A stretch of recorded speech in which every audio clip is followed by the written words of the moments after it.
Rightio, everybody, welcome to a new podcast we're starting up called the Kein and Connor Show. My name's Connor Maroney, and this is Kein Blackman. How you going, brother? Good, mate. How are you? Good. So me and Kein, we've actually known each other since we were younger, used to play footy and stuff together, and then randomly one day we were just fucking rocked up to Banff, each on our own, and then we were in like a nightclub one night, and I like bumped into this big burly body, and I was like, what the fuck? And you turned around and you were like, what the fuck as well? And we both basically had no idea that we were both in Banff at the same time. Hadn't spoken to each other in a couple of years as well. But ever since, we've been, the friendship's been lighting up like a little firecracker, man. Sure has, mate. Sure has. And so then a lot of people I'm sure do know that I was doing all the podcast stuff back home. I was doing the After Party podcast, which was my pride and joy for a good while, and thank you everyone for listening whilst you were there. However, we did have a few hiccups at the back end of it. I thought that I could keep it up whilst I was moving to Canada. However, Canada had me by a fucking chokehold, and the partying and whatnot probably got a little too far ahead. I got locked out of all my accounts. It was just hit to the dick after hit to the dick. And so basically from there, I was just like, you know what? This is fucked.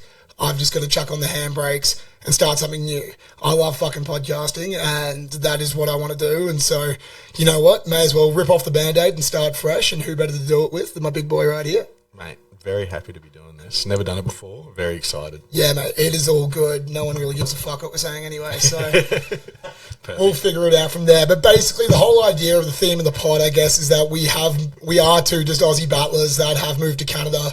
We are living in this crazy fucking town that is Banff. And there are so many experiences, traveling, skiing, all this different stuff that a lot of people from back home have either already experienced or are looking to as well. And we're your source of information for that. Other than that as well, we're just going to be talking smack, and we'll be having a good time whilst doing it. Exactly. And hopefully you guys are as well. But one thing, Kean, I remember we were talking about the other day, and we had to hold the conversation off a tad, was we both shared the same gruesome travel experience to Canada. Yes. I tried to skeet, like I guess, cheap out a little bit, and I decided to do the connecting flight through the Philippines, which was my biggest regret of coming here. By all means, it was completely cooked. So I know Kean works at the bottle shop down the road, and I saw him before I was heading to work, and he was telling me, we hadn't known this for a year, but you also did the connecting flight to the Philippines, which was also just as fucked. So I want to hear your end of it. Oh, let's get it going. You're moving to Canada, and you're leaving Brizzy, stopping in probably Manila. Grossest place on earth. Fucking ghetto. So me and my two mates, Brady and Matt, flying over Brizzy to Manila for a 5-hour layover, and then Manila to Van. Yep. Get on the flights, all good. Land in Manila. Fucking never been there before, never seen anything like that. And you get to this, get off the plane, get to this, little holding bay. Yeah. And they're like, oh, we're just going to hold everyone here for a couple minutes. There's another plane connecting. Yep. We're going to get all the people that are traveling on the Vancouver flight together, and you're going to get all your passports and, immigration done. Yep. And we'll take you to your next terminal. Sweet as, waiting there. It's me, Matt, Brady. There's there's a Canadian dude, probably 50, 60, and then another, sprinkling of people. We're waiting, and we're in this holding room for an hour. Mate, I went through the exact same thing. No aircon, just sweating our guts. It's the middle of summer. In Manila, 100% humidity. Yeah. We're just waiting around, and we're all right. And you can just see this old Canadian dude getting more and more freaked out. They've took our passports. They're holding our passports behind a counter, and they're not giving us access to it. And they're we'll be with you in just 1 second. We'll be with you in just 1 second. Another half an hour goes by. The plane that we're waiting for to connect and bring everyone together is it's delayed. All right, cool. And we're kind of freaking out because we're we need to get to this next. We need to fucking, and also being in the Philippines isn't the most chill place to be without your passport. No, not at all. So we wait there. It's hour 4.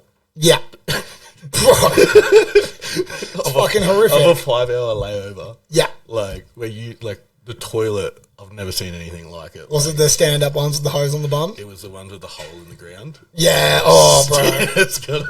They got a little fucking drop dummy in the middle of an airport. They got a hose too. Yeah.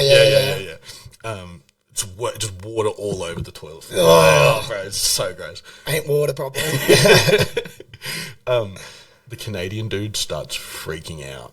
Like, do you know, like, he reminded me of the stepdad in Step Brothers. Oh, yeah. He's like, what the fuck?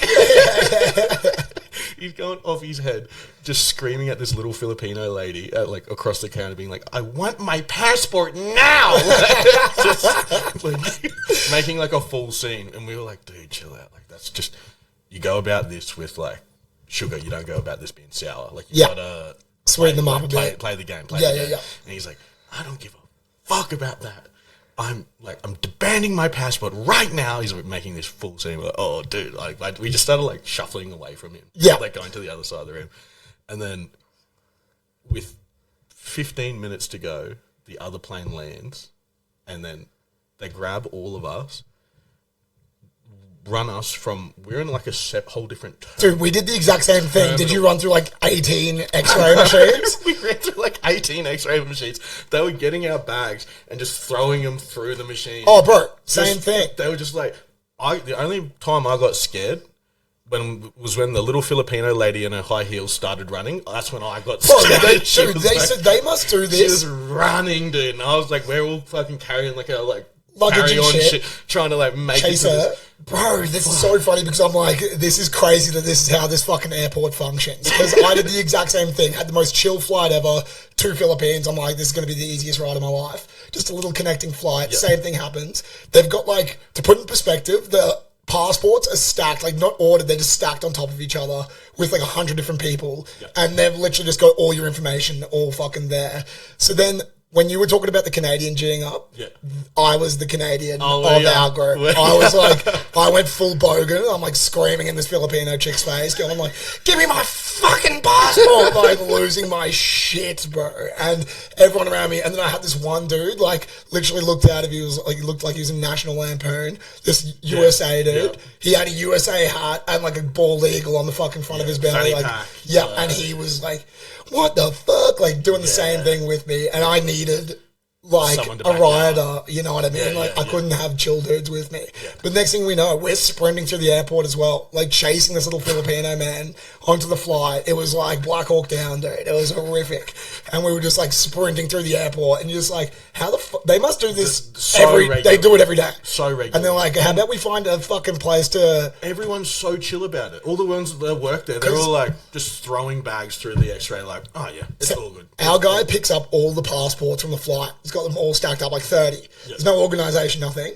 And then just like, oh, he will be back in a second. Oh, that was a shitty accent. But he had the fucking full stack of passports. And he leaves the airport with them. So now I'm like stressing, because if I don't have my passport, I'm in the Philippines, I'm quite genuinely fucked. Yeah. And so like, it was the worst thing ever. But once you did get to Canada, I suppose, have you been loving it since? Oh, in love with the place. It's so beautiful here. And I cannot complain at all. You and I could say, are probably the ones that have like stuck around a little longer. Usually people do the 6 months. Aussies might get up to a year, but we're in for the long haul at the moment. Yep. I think the one thing I always get, like, I'm thinking about is like, what scares you about when you do go home? Because there is always that little bit of like, fuck, you've been away for a minute. What is it that like gets you a bit freaked out about heading back? Getting home and like getting to like a real job. Yeah. Bro. Terrifying, dude. Well, it's funny with the job thing, because I find even like when we were like, you and I both worked like businessy sort of jobs around in the office and all that. And then now you're like, even though the work is probably shitter and less pay, it's still more fun, you know, like you're kind of out and about. The idea of going back to an office is fucked. It's so scary. Yeah. Like, bro, the office that I used to work in, I had acquaintances. Yeah. I didn't have no friends. Yeah. I had guys that I knew, guys that I would talk to, but like there was no one that I would like go have a beer with. Yeah.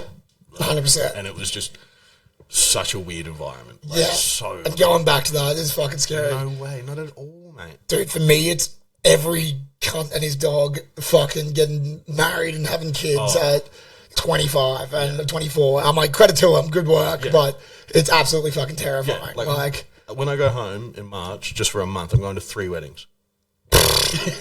So wild, dude. Back to back weekends. I know, it's funny, like I think so many people come over thinking it's just going to be like a little trip, and then once you spend a bit of time, you start to realize there's a lot of shit going on back at home. Yeah, you're missing out on so much. But at the same time, you're also missing out on fuck all. So anybody that is like anticipating to go overseas, even if it is to Canada or work somewhere else, my best advice would be like, do not even fret about missing out on anything, because more often than not, nothing really is mattering. You, miss a couple of birthdays, you miss like a christening sort of thing. You know what I mean? Like, you're missing these like important events for sure, but the amount of like memories and like fun that you have in the traveling outweighs whatever you miss back home. It's absolutely wild, bro.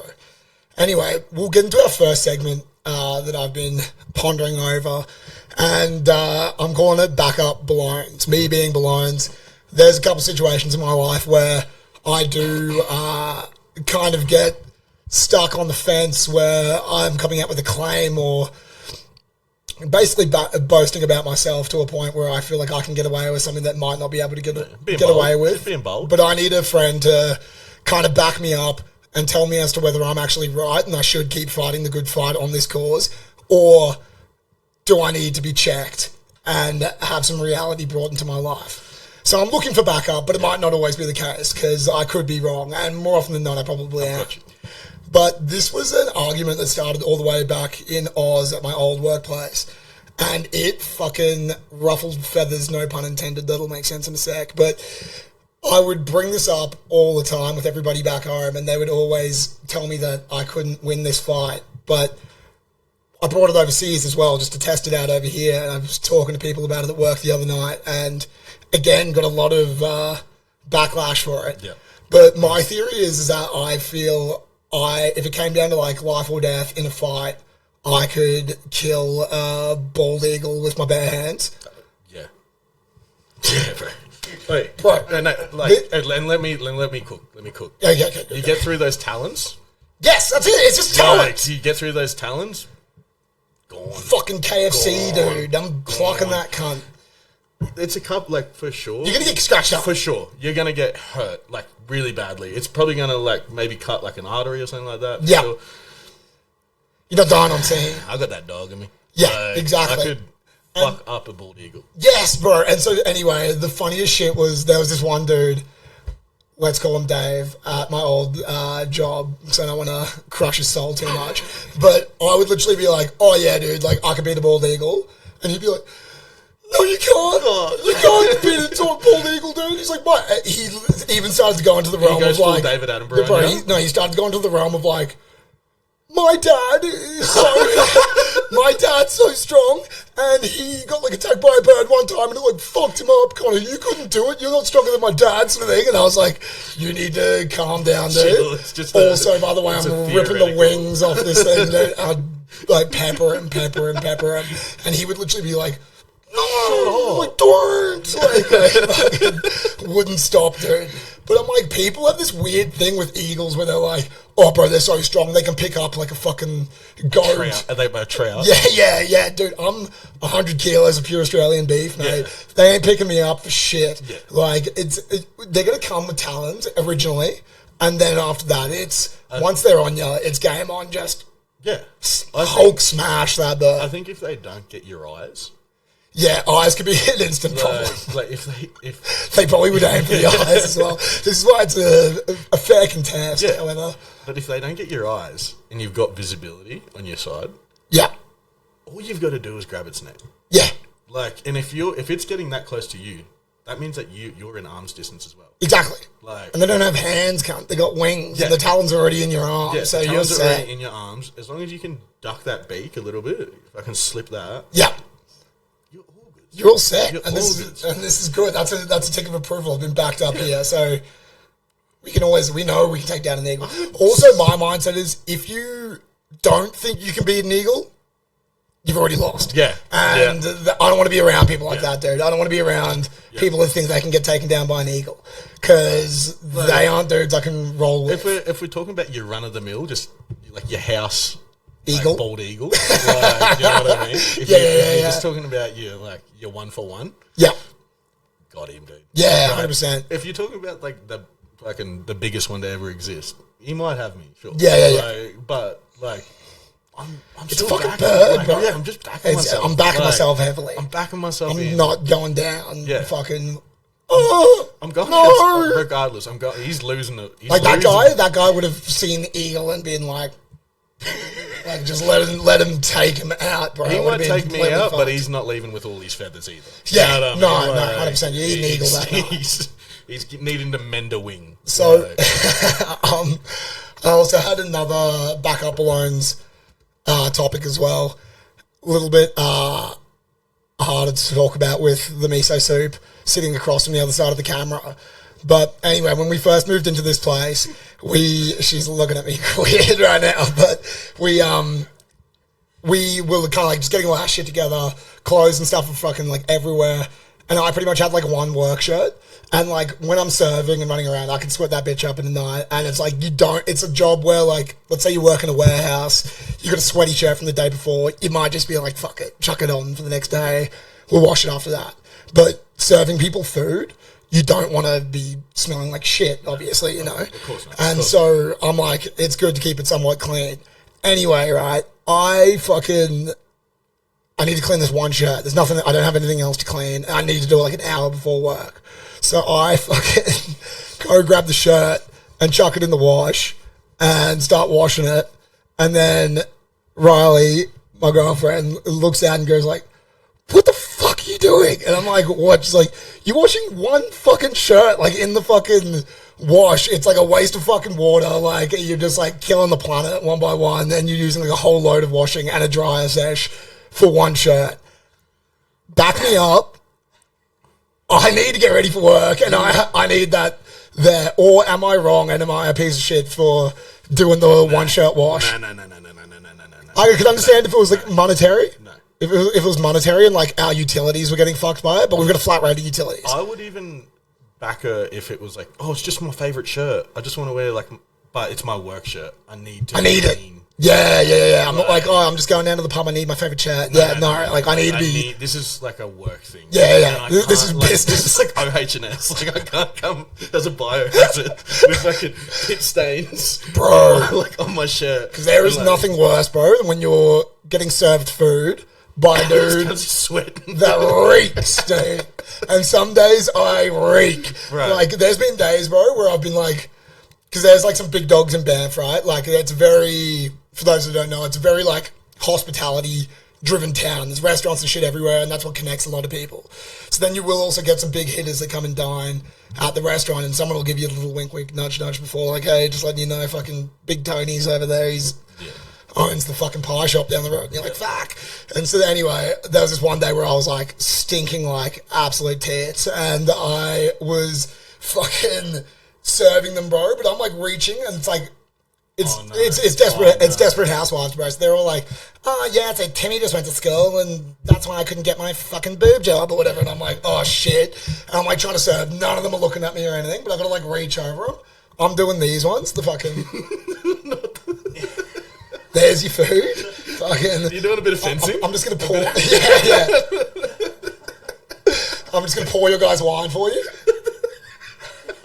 I look like the fucking one-armed dude off Scary Movie where he's like, mashed potatoes, like fucking not chill at all, dude. And that's where I'm like, I can't go through that again fucking for 8 hours serving with my elbows to my fucking ribs, dude. Like, it's not an effective way of serving. And nobody wants to rip into a little spicy rigatoni when my fucking armpit is...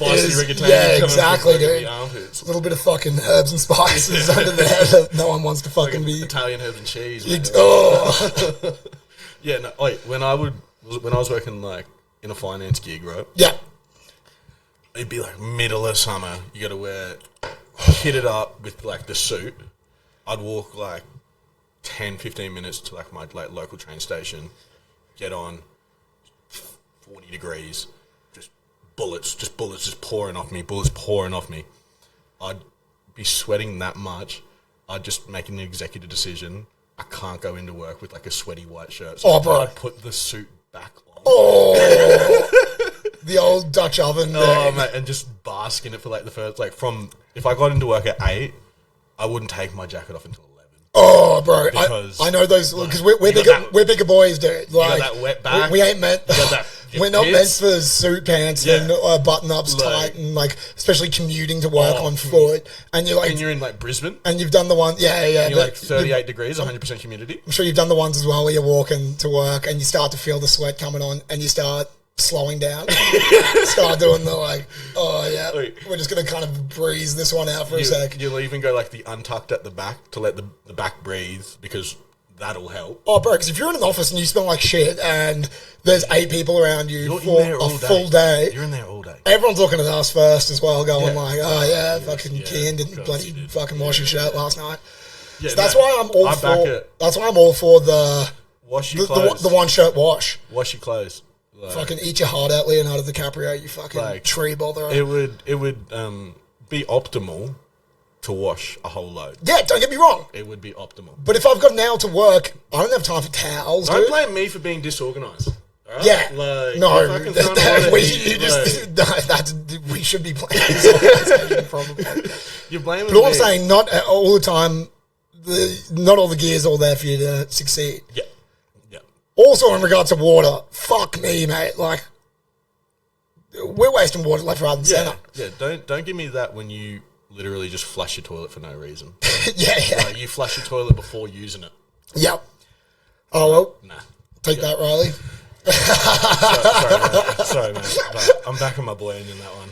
You have Sweet. to. Well, that's our backup alliance. I'll be coming in with red hot fucking 50-50s every week of whether I am in the wrong or not, but it's nice to know that I've got a soldier. You got a soldier. I've got a soldier right next to me. Mate, I remember you said that you wanted to bring up a little segment revolving life. We were coming up with a name for it. It might show its head, but for the moment we'll call it Such Is Life.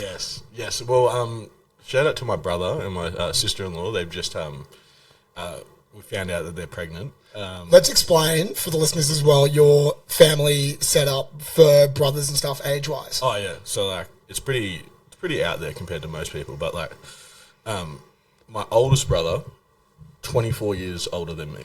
Yeah, which is wild. Second oldest brother, 12 years older than me. Yep. Sister, 11 years older than me. So wild. And then there's me.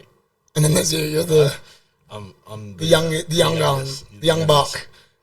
So, mum and dad, I think, had Dwayne, my oldest brother, when they were like 18.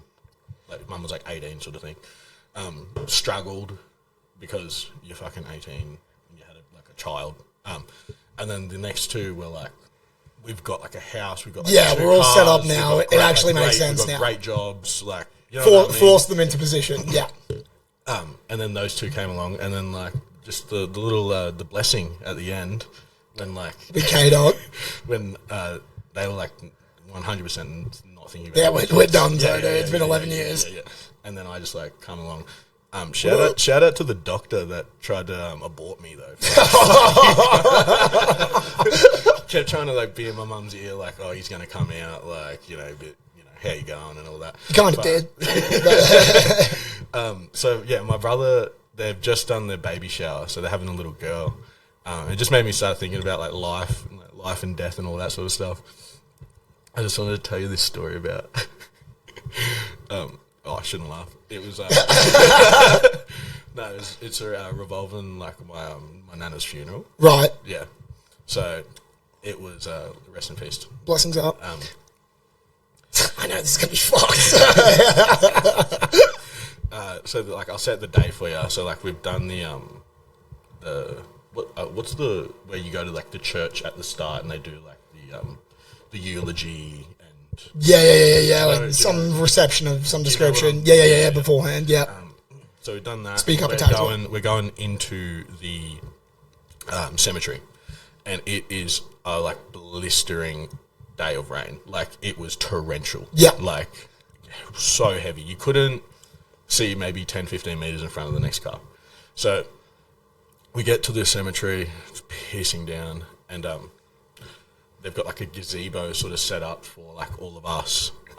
And then there's like the minister who's like presiding over the burial, and he's like doing it, and then my mum like nudges me, and she's like, go hold the umbrella.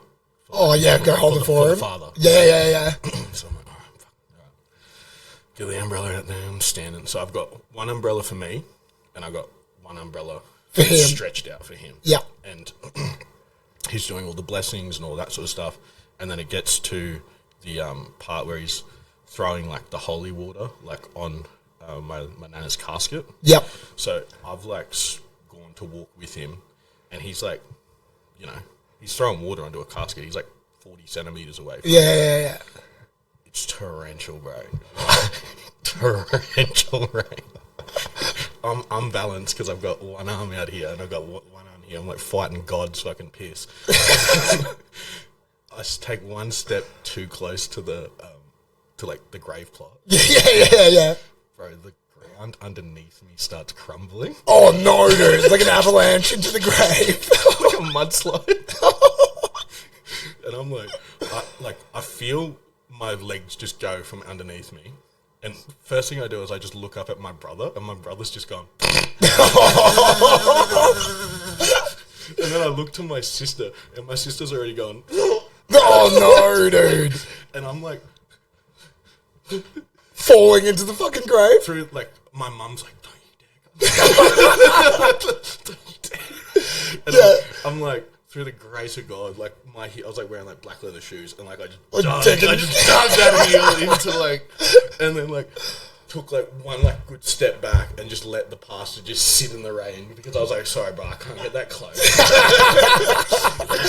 So now the fucking priest is just getting like fucking drenched, hurricane to the face. And I was just like, I can't come that close. Oh, bro, could you fucking imagine? So we wrap up like the burial, and now we're going to like the wake. Yeah. And it's like maybe like a 15-20 minute drive from the graveyard. Bridgman Downs to Pine Rivers, where like Bridgman Downs is like the burial, the graveyard, and Pine Rivers where we were like doing the wake was like 15-minute drive.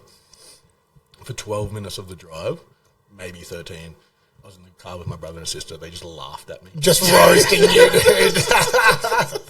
Just laughed, cried. And my sister couldn't look at me for ages because she'd just laugh at me. Just laughing at you, dude. She'd just look at my shoes. My shoes have got like mud all over them because they've just dug in. There's nothing worse as well, like when you're laughing in a situation where you're not allowed to laugh, and a funeral is exactly for your nana? For your nan, but you're about to go 6 feet deep with I was her. about to like crawl in there. Like, I was about to be in there with her, dude. And like everyone was like looking at me like watching it happen. Yeah, in slow motion.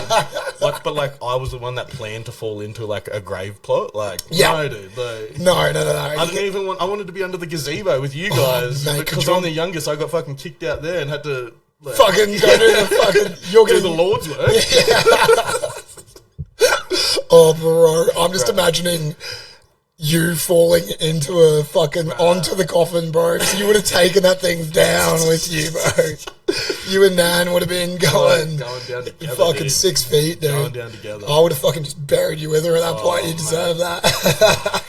Talk about like also stress. It sat with me for days. Oh, bro, it would. Like, you're also like meant to be sad, but you're also like freaking out about. Oh my god, I nearly buried myself alive. Yeah, like how it was like torrential rain. Like I was to the point where like if I fall in, I don't know how I'm gonna get out because bro, there's so like the mud.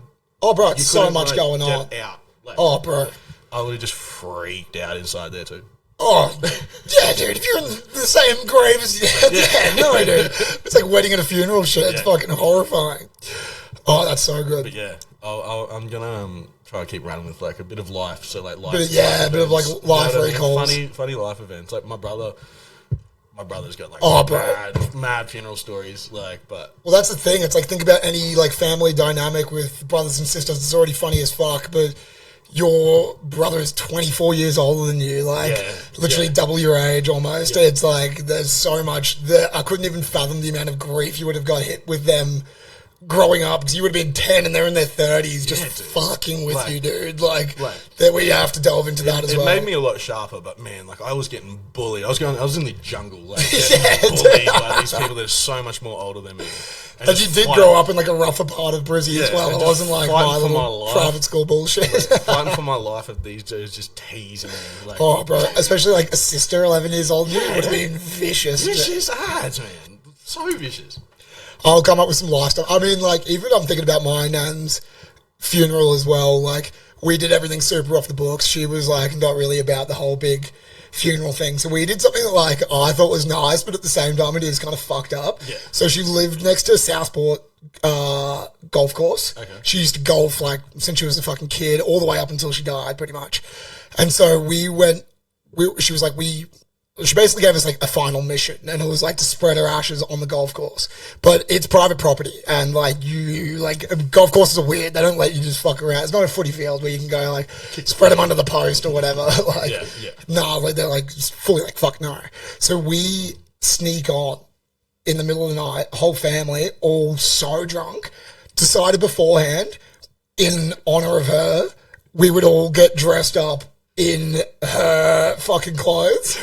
So literally like my dad, sister, cousins, everyone, we're all wearing like fucking 90-year-old woman like 90s and like pajamas and shit, all off our fucking head, bro. Bro, running onto this golf course in the middle of the night. Like everyone's like fucking boom, boom, boom, like I got you six, fucking move around the corner, left lane, let's go. And everyone's running push. Yeah, like 90-year-old woman's clothes with her fucking ashes, dude. And then we like, it was very nice after that, spread it all, shed a tear, of course, rada. But like, just the initial thing, if anyone saw that, like the groundskeeper just sees like 9 people dressed as an old woman with her fucking ashes and just like in the middle of the night, like everyone's all like holding Great Northerns and shit, like, oh, fuck, man. It's like it was just such like these people are in like a gender bender. Oh, bro, they would have thought they we were like thought it was like a fucking cult or some shit, dude. We're doing like some golf ceremony, dude. It's fucked.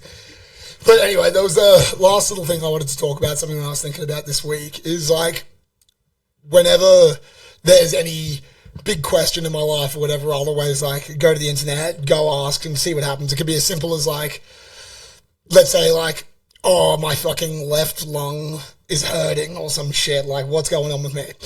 And then you search it up on Google, you get like all your sort of doctor like websites and stuff that are like, realistically it could be like bronchitis or this and that. Most likely you like see your doctor and they'll be able to sort it out. Recovery could usually be like a month or whatever, and you're like, okay, like that's all well and good, that's nice to know, I suppose, but I know they're kind of like beating around the bush because you're just going to go see your doctor.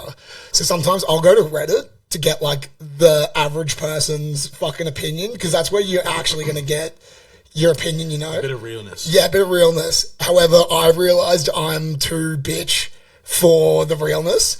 So I'll be like, oh, my left lung hurts, whatever. I'll read the fucking bronchitis bullshit and I'll be like, oh, you know, like, let's be real, that's probably not the case. Like, how the fucking, like, it's too fucking nice, you know? I'm like, this is, it can't be that real. Yeah. And so then I'll go to Reddit and I'll be like, oh, my left lung hurts. And then there'll be some dude that's like, oh, yeah, I had that once. You're fucked, mate. And you're like, oh, no, dude. Like, it's the worst thing ever. I had that once. I lost access to my kids. Yeah. And you're like, dude, what? Like, oh, like, how do I fucking, if I deduct like $2,000 off my tax, will they investigate me? And you're like, just do it all. And then you go to Reddit and they're like, yeah, you could probably go to jail for 25 years. And you're like, oh, no, dude. And I've realized, like, what I want is the realness. Yes. But I'm too bitch to fucking, and Reddit is just, like, so blunt. Yeah. Like, there'll just be dudes like, yeah, dude, like, there's no good outcome for you right now. Yeah. And then you'll read some website where it's like, everything's going to be fine. Just consult with one of our fucking people or whatever. Yeah, and then someone will be like, I consulted with them. They don't do anything. You're fucked. And you're like, oh, no, dude. Oh, dude. You know, I would stick away from that, actually. Like, at the moment, I couldn't take that. In life, it's almost better just to be dumb and unaware. Yeah, dumb and oblivious. And then when it rocks up, you're just like, oh, okay, well, I'll deal with that now. Yeah, 100%. It's just, I found it so funny that it's like, I need people's backup on like ideas or thoughts or whatever to kind of like cement that I'm thinking correctly. Yeah, get your However, usually friends or the internet are going to be like, oh man, you're all good or whatever. But as soon as you go to Reddit, if you want something in your life to really like chew you up a bit, there is some dude out there that will give you the fucking worst case scenario. And it's so brutal. Yep. And because he's like, well, I've done it, bro. Yeah, I did it and I died. And I'm like, oh no, bro. It's like the most gut-wrenching fucking feeling in the world. Oh. Yeah, nah. I stick away from that for now. But like maybe come back to it in like 6 months. Come back to it. I feel like as well, it's like when you're living in a vicarious, like, or you're living in like a bit of like an unhealthy sort of way at the time as well. Yeah. You start to like think about those things as well. You'll be like, oh yeah, my left lung hurts, and I also drink 40 beers a week. Yeah, I'm gonna die. Whereas then when you're healthy, you're like. Nah, it's not me, dude. I'm an athlete. Yeah. That must have been from that run that I went on. Yeah, exactly. Yeah. Oh, well, anyway, the idea of the pod as well is we want to try to keep it like concise and I guess bite-sized, because I know there's nothing worse than having to listen to two fucking dudes you have no fucking idea about for 2 hours or some shit. We ain't Joe Rogan, so we are going to try and keep them nice and short. We do want to try and get people involved as much as possible as well. We do want a traveling theme to the pod. So anybody that is listening that has traveled to Canada or anywhere else, like especially ski season stuff, would be fantastic. We want fucking traveling horror stories, like crazy piss up stories, anything that you can like kind of encapsulate within traveling. By all means, send them through to us and we can either call you live and like speak to you about it, or if you're a bit shy about it, send us a little voice memo. We'll keep you anonymous and it'd be hilarious to hear some stories and we can react to them and give you our opinion as well, see if we can back you up. On top of it as well, the other one I'm trying to think was what we also wanted to get sent in. Any like skiing. Okay, well, I'm probably going to cut this little segment out because I can't fucking think. But yeah, I mean, all in all, we want to try to be inclusive as possible with you guys. So please keep sending stuff in, any story, anything as well. Even if you actually, that's what I was going to say. If you did have any questions about if you're anticipating moving to Canada, things that you need to know, we can be those guys on Reddit that can give you the blunt fucking reality of the fact that, you know what, you're not going to be able to get a rental in Banff. This is what you are going to do. This is where you piss up. This is the game that you want to see. This is the thing you don't want to do. By all means, we can give you the fucking Aussie battler scrapbook to living in Canada, because we have done so for a while now and we've figured out a few fucking bumps and roads in between. Yeah. So anything that you guys can send in that's related to the pod whatsoever, please do, and we will be listening to it every week. And that's the idea. We want to try to get a good like little call list going, and then we can fucking exactly, and communicate with you guys as well. But anyway, I know it's another fucking pod you got to listen to, but I'm sure we're going to keep delivering. So get amongst it, give us ideas, keep listening. We'll be on YouTube, Spotify, Apple Music. Follow us on Instagram at Kein and Connor, TikTok at Kein and Connor, and mate, we'll keep the good times rolling. Sweet as. No worries, brother. Pleasure. Fucking made it through. Right, yo, peace. See you later.